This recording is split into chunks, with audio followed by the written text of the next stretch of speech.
আজকে আমরা এসএসসি পদার্থবিজ্ঞান প্রথম পত্রের এসএসসি 2025 তাদের যে সাজেশন সেটা নিয়ে আলোচনা করব। কি সাজেশন দেওয়া অর্থাৎ শেষ মুহূর্তে কি কি প্রস্তুতি নিলে আর কি পরীক্ষা ভালো করা যায়। এই যে এখানে প্রত্যেকটা চ্যাপ্টার দিয়ে দেওয়া হয়েছে, যে প্রত্যেকটা চ্যাপ্টার চ্যাপ্টার ওয়ানের মধ্যে কি আছে দেখি এটাকে আমরা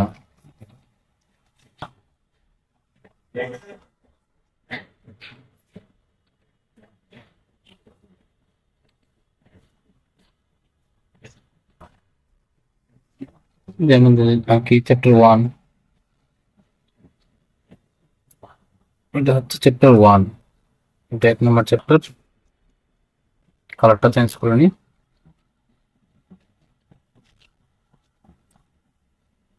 এক নম্বর চ্যাপ্টার জাস্ট জ্ঞানমূলক অনুধাবন গুলা 1 নম্বর থেকে সৃজনশীল আসে কম মধ্যে থেকে করে নেবা, দেখে নেবা যেগুলো দেওয়া আছে এগুলো করলে মোটামুটি কমন আসবে ইনশাআল্লাহ। চ্যাপ্টার 2 থেকে মূলত ইম্পর্টেন্ট শুরু গতিবিদ্যা গতি থেকে এই যে সৃজনশীল দেওয়া আছে এইগুলা বোর্ড কোশ্চেন গুলা এগুলো করবে, এগুলো করলে ইনশাআল্লাহ কমন চলে আসবে। তারপরে 3 অধ্যায় থেকে এগুলো পড়বা একদম। তো ক নাম্বার জ্ঞানমূলক অনুধাবনমূলক ক নাম্বার, আর এগুলা তোমার কি গ নাম্বার এই যে উচ্চ দক্ষতা প্রয়োগ গ নাম্বার এগুলো 1টা 2টা 3টা প্রতিটা চ্যাপ্টার থেকে 5টা থেকে 6টা 5 থেকে 6 ধরনের 6টা টাইপের কোশ্চেন করলে কি তোমার চলে আসে।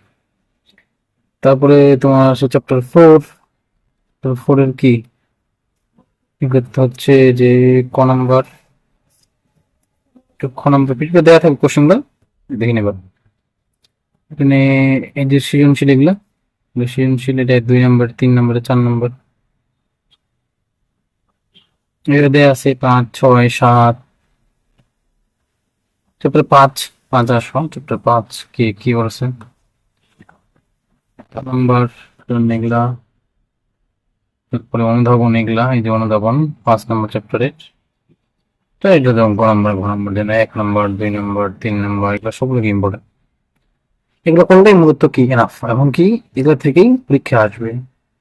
এবং আশা করি যে এগুলা থেকেই পরীক্ষায় 90+ নাম্বার পাবা টেনের, অর্থাৎ মানে এমসিকিউ ভালো হয় আর কি।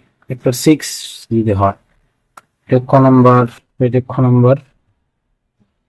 নাম্বার এগুলা সৃজনশীলগুলো সব দেখবা, সব সৃজনশীল থাকবে, সবগুলো করতে হয়, সবগুলো করবা প্র্যাকটিস করে বেশি বেশি ইনশাল্লাহ হয়ে যাবে। 5 নাম্বার চ্যাপ্টার 7 এটা হচ্ছে জ্ঞানমূলক, তারপরে এই জনগণমূলক প্রয়োগ আর উচ্চ দক্ষতা সবগুলো করবা। চ্যাপ্টার 8 চ্যাপ্টার 9 থেকে করবা, 9 থেকে করবা। তারপর চ্যাপ্টার 10 থেকে করবা, 10 চ্যাপ্টার 11 চ্যাপ্টার 11 যেগুলো দেওয়া আছে সেগুলো করবা। চ্যাপ্টার 12 চ্যাপ্টার 13 চ্যাপ্টার 14 এখন তোমার এখানে চ্যাপ্টার দেওয়া আছে 14টা। ঠিক আছে, অনেক স্টুডেন্ট আছে যারা কি 14টা চ্যাপ্টার পড়ে নাই, ঠিক আছে পড়ে নাই। এখন তাদের জন্য শর্টকাটে কি করা যায় শেষ মধ্যে, শর্টকাটে কি করবো দেখো তোমার তুমি কয়েকটা জাস্ট 14 চ্যাপ্টার পড়া দরকার নাই, তুমি যদি চ্যাপ্টার পড়ো মেইন 8 চ্যাপ্টার পড়ো সেখান থেকে প্রতি 5টা কোশ্চেন ইজি লিখতে পারবা।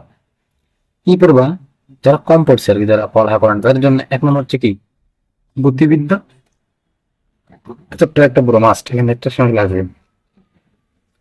তারপরে এই যে 3য় অধ্যায় থেকে একটা পড়ো, 2টা হইলো 2য় অধ্যায় করবা।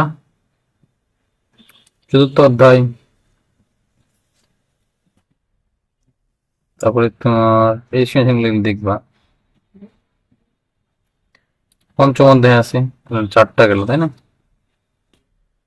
যার কাছে যেটা সহজ লাগে। 5টা হয় যে 6ষ্ঠ অধ্যায় এটাও পড়বা। 7ম অধ্যায় দেখবা।